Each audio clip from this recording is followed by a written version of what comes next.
this is kind of important. Why is it important? What distinguishes the Middle East from Europe? Remember, back in the old days, it was Eastern Rome and Western Rome. Well, all of this was the same origin. When Rome died, it sent its corporate knowledge into Europe. It sent its corporate knowledge into Russia. It's the same spot. And yet today, we don't think of this at all as European. What is this area today? We call it Middle East. Why? What distinguishes it? The religion. What is it? Muslim. Islam. So when we look at the West, there are three main religions in the West. What are those three main religions? And this is going to be a trick question, but I'm going to ask it anyway. What are the three main religions of the West? Whip out the easy ones. Christianity. Very good. Okay. What's the other one? Judaism. Ah, you were not tricked. Very good. Okay, why didn't you say Orthodoxy and Catholicism? Because Catholicism is Christian. Yeah, because they're both Christian. There's no, you didn't break anything. Orthodox, you didn't become un-Christian. They're still Christian. Okay, and later in the 1500s, when the Protestants break away, they don't become another religion. They're still Christian. They don't accept, not only do they not accept the primacy of the Pope, but they don't accept the primacy of what we would call tradition. This is a theological thing I don't want to get too much into. But they don't believe in one holy Catholic and Apostolic Church. Catholic even as a little c, not the difference between Orthodox and Roman Catholic. They don't believe in one holy church. And so they believe that God speaks to people individually, not through the church. This is different, but it's still Christian. So the three main Christians in the West, excuse me, the three main religions in the West, Christianity, Judaism, and Islam. And we talked about this before. What is the characteristic that all three of these share? Monotheism. Monotheism. Boom, on the ball. So you guys are super smart. And so what are the religions, the main religions in the East? Hinduism. Hinduism is a big one. We haven't really talked much about this, although I've talked about it like over and over again, but not a lot in detail. What else then? Buddhism. Buddhism, absolutely. Even though, oddly enough, Buddhism is atheistic. It's still religion. There's a third one that was religion, then it shifted into a philosophy. Taoism. Very good. Okay.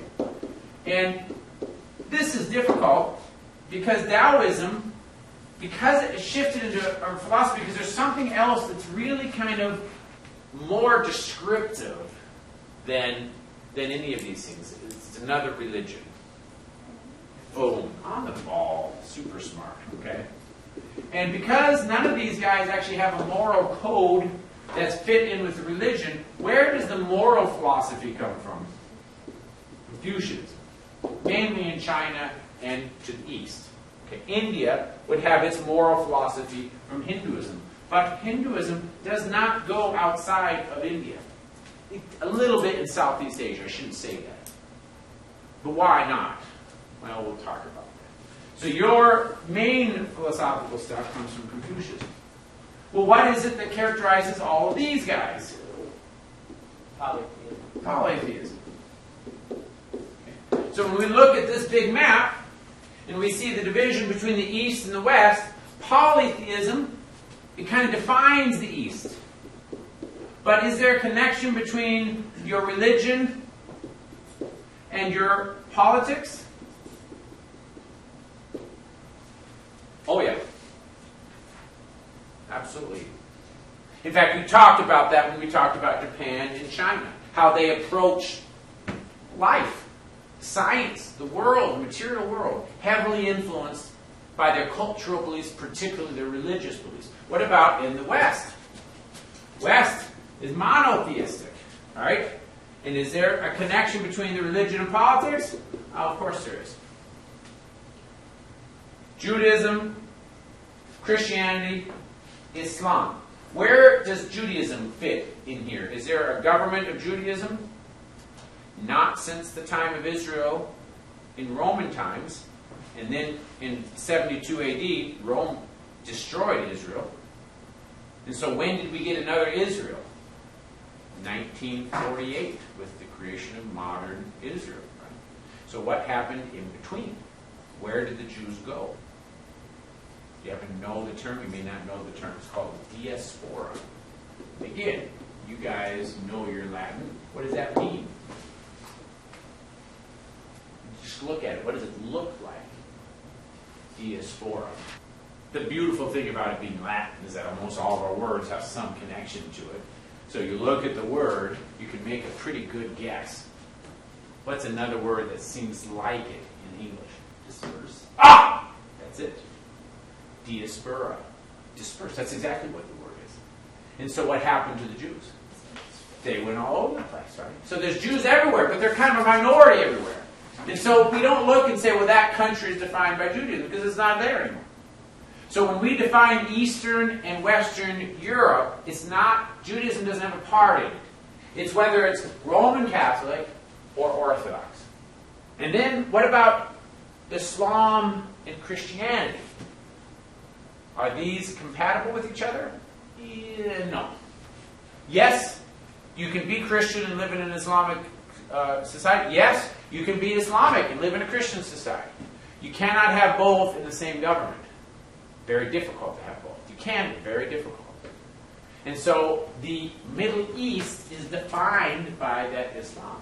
Are you going to go over like their way of government? Like Exactly, specifically. That's what we're going to do today. Who was the first one to make a connection? And we didn't talk about this in class. This would be your common knowledge. Who was the first one to make a connection between Greece, Egypt, and Mesopotamia? And India. Yeah. The Ottoman Empire. Before. Very famous guy. Say his name, you'll say, of course. Are you talking like way in your early history? Alexander the Great, right? Alexander the Great went from here, he took over, he fought the Persians, he beat them, but he didn't defeat them completely. He goes down the coastline, defeats everybody there, he goes into Egypt. By the time he gets to Egypt, the Egyptians are so impressed that they just simply accept him. They don't even fight him. So he takes Egypt, and then from this, he's got this huge giant army. He goes back up here, totally defeats the Persians. So now he has Greece, Egypt, Persia. And because he has this, and he's like 28 years old, 29 years old, he then decides, let's not take over let's not stop here. Let's go ahead and take over the whole world. So he starts going towards India, as far off as pretty much the Ganges, the Indus River, which is kind of on this side. Remember, there's two rivers in India. One is the Indus, the other is the Ganges.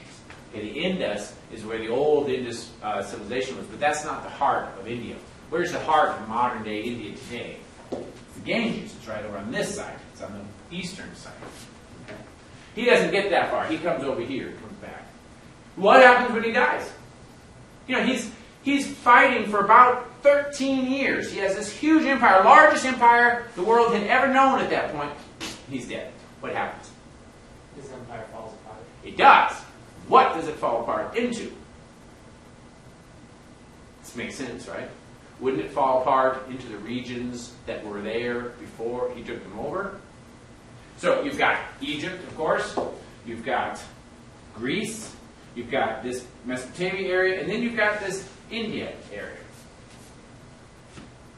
Well, when the Middle East becomes Islam, they don't create countries from scratch. They take over what has already been there. So they just inherit the structures that were already there. So Alexander comes in and defeats, and it breaks up into pieces. It breaks into Egypt, into Greece, into Turkey, and into India. Who else comes in? Well, go ahead. The Mongols. The Mongols come in, right? Now remember, I mentioned this a little bit, the Mongols have no depth of cultural identity. They are horsemen. They took over China, and so what religion did they become? Thank you. Buddhists. They take over India, and what religion do they become? Not all of it. You remember, the Mongols are kind of the north. They go across the steppes, because that's what they are. They're horsemen along the steppes. The steppes is like the Great Plains, very much like our plains here in the Midwest. And so they don't really go down south. This was something that Alexander the Great, but they cross here. So in India, what do they become? Hindu, right? In the Middle East, what do they become? Islamic. And in Russia, what do they become? Orthodox. Orthodox. Okay? There's no depth there. They rule for about 100 years, just about 100 years, and then it all collapses. Then what comes in? The Ottoman Empire. Okay. Well, the Turks, remember, right next to the Mongols, they kind of follow the same path. So what you have here are divisions that have all sorts of influences. One of the main divisions is this area here. Whoops, I'm going to do this one, which is really kind of the Mesopotamian region. This section here. Then we have India. We have Egypt. We have this area. We'll talk about this, but the Muslims in the 700s, when they were pushing back the Byzantine Empire, they took over Spain. So you have a place there. And then you have these places that are kind of up to the north and in between. And these were developed by the Mongols. And you also have a little place here. Now, in our modern language, what are the names of these countries? You what? What did you ask? The stands are up here, Kazakhstan and stuff, but these two spots, you know them, they're in the news every single day. Iran and Iraq, right? So which is which? Syria is over here, right? And then you have Iraq, then you have Iran, then you have Pakistan and India. Okay? So where do these guys go for? So let's take a look at this.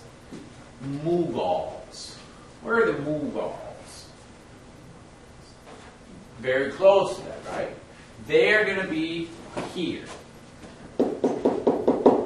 What about the Safavids? They're going to be here. What would be like modern Iran area or Iraq? What about the Eastern Khanates? Kazakhstan, Uzbekistan, all the stands, right? So they're over there. Well, what were the Ottomans? If you were to describe Ottomans, the Ottoman Empire, there's another word that is often with the Ottomans. You've got the Seljuk Turks, and then you have the Ottoman Turks. So where are the Ottomans at? Right here. And so if these are all regions, who's going to be mostly influenced by Europe? And in fact, Turkey, even today, is a really weird country. What's weird about Turkey? What's the religion in Turkey? Is it divided? They are Muslim. But what do they also have a very long tradition of? Keeping in mind, how did Turkey even become Turkey? Remember, before it was Turkey, before it was called Istanbul, what was that city called? Constantinople. Before it was Turkey, what was the country? Byzantine Empire. What was the religion? Strongly Christian. When the Turks come in, do they kill every single Christian? No. Of course not. You never do that if you take over another country. So there's a certain level of coexistence. Israel always has had Christians in it. Egypt has had long periods of Christians in it. Even in the Middle, Iran and Iraq, until recently, they've always had long periods of Christians in it. Recently, they've been horribly persecuted. But they've always been there. And so Turkey is kind of weird because not only does it have this Muslim contingent, it has a very strong Orthodox contingent. Greek Orthodox. They're so close between where Greece is and where Turkey is and where the Europeans are, and they have a connection to Russia. They are heavily influenced, and yet they're not European. They're Middle Eastern. You go into their cities, they're Middle Eastern. It's a different flavor. Its dominance is Islam. And so then we have a distinction between the corporate knowledge base that used to be Roman, but is now completely different.